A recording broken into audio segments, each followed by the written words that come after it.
स्वागत है आप सभी का हमारे चैनल पे।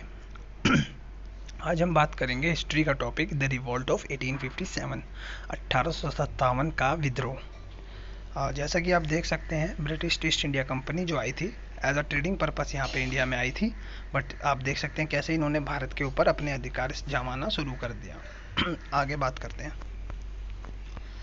शुरुआत में क्या हुआ था, जो ये रिबेलियन था 1857 का, ये काफ़ी व्यापक स्तर पर पूरे देश में फैल चुका था, बट बाद में जो है ये अनसक्सेसफुल रहा।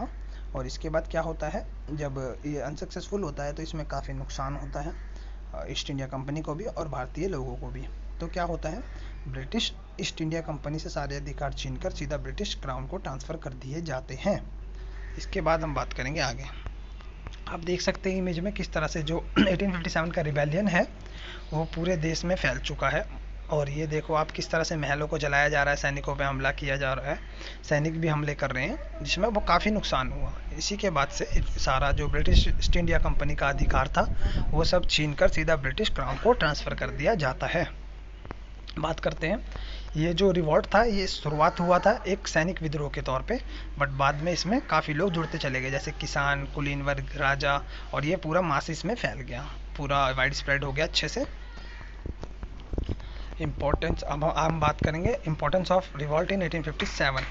इट वॉज द फर्स्ट, इसको कहीं ना कहीं फर्स्ट वॉर ऑफ इंडिपेंडेंस कहा जा सकता है ब्रिटिश रूल के खिलाफ।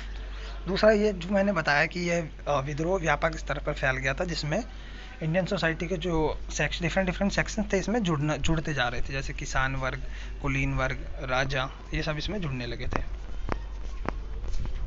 बात करते हैं कॉजेज़।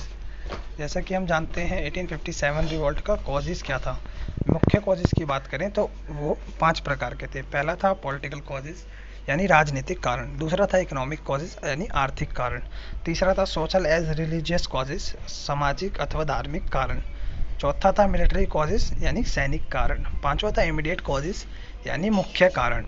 चलो फिर आगे बात करते हैं। सबसे पहले हम बात करेंगे पॉलिटिकल कॉजेज़ यानी राजनीतिक कारण पे। पहला एक डॉक्ट्राइन ऑफ लैप्स, इसने एक अहम भूमिका निभाई इस विद्रोह में भड़काने में।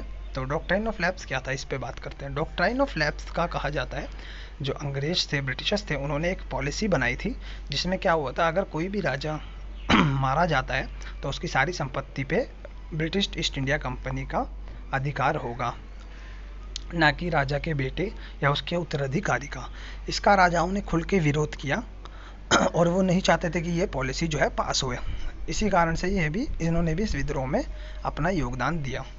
दूसरा यह था कि annexation of princely states. Annexation of princely state मतलब जो भी राज्य और रजवाड़े थे उनका विलय करना चाहता था British east India company. British east India company चाहता था वह अपने अधिकार ख़त्म कर दें और ये सारी संपत्ति ब्रिटिश ईस्ट इंडिया कंपनी को सौंप दें।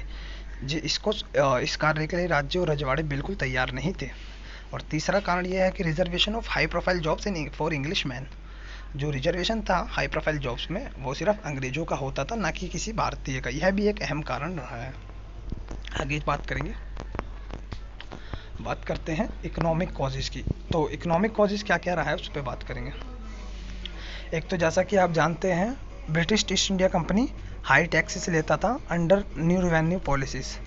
हाई टैक्स सबसे आपने देखा होगा, जब से ब्रिटिश इंडिया कंपनी का जब से शुरुआत होता है राज्य का, तो वो कहीं ना कहीं उन्होंने टैक्स को इतना ज़्यादा इंक्रीज़ कर दिया था कि जो लोग थे, किसान थे, वो देने में असमर्थ थे।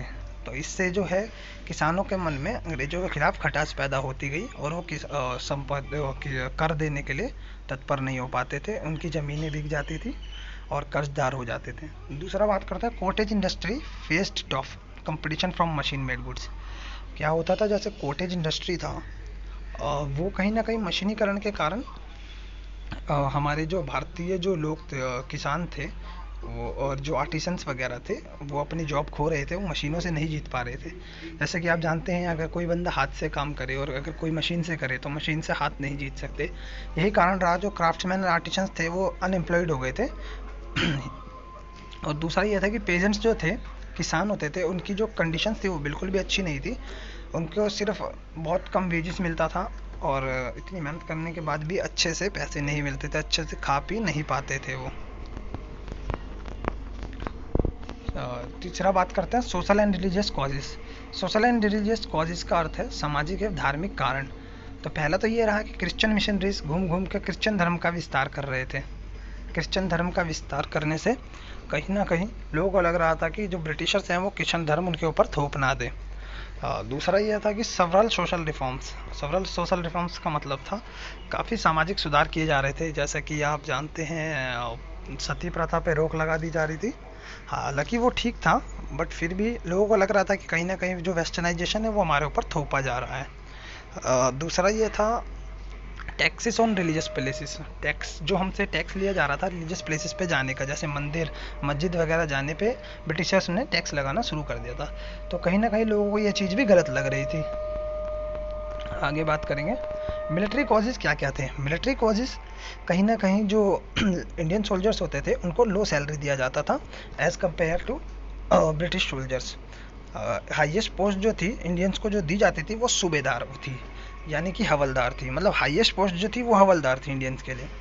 तो कहीं ना कहीं इंडियंस को लग रहा था कि हमारे साथ जो है बहुत ज़्यादा डिस्क्रिमिनेशन हो रहा है और कोई स्पेशल अलाउंस नहीं दिया गया था, कुछ अलग से कुछ नहीं दिया जाता था, बोनस वगैरह कुछ भी नहीं दिया जाता था। तो इससे कहीं ना कहीं सैनिक नाराज थे। उनको फोर्स किया जाता था आउटसाइड कंट्री के आउटसाइड जाके कार्य करने के लिए। और कहीं ना कहीं यह जो है भारतीय जो धर्म में अपवित्र माना जाता था समुंदर पार करके लड़ने के लिए जाना। तो यह भी एक कारण रहा है।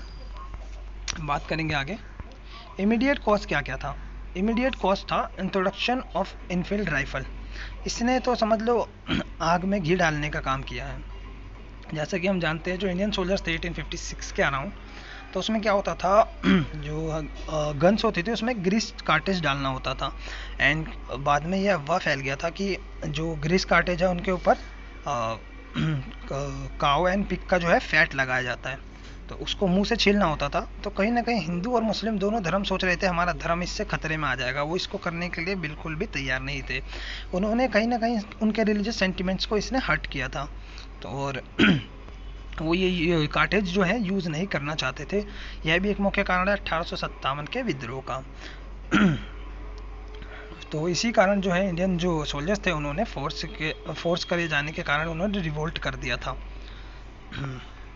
ये सब कारण थे जिससे आप क्या कहते हैं 1857 का रिबेलियन हो गया था। आगे हम बात करेंगे कि ये जो विद्रोह है ये आगे मतलब सफल क्यों नहीं हो पाया, सक्सेसफुल क्यों नहीं हो पाया। आप सभी का वीडियो देखने के लिए धन्यवाद।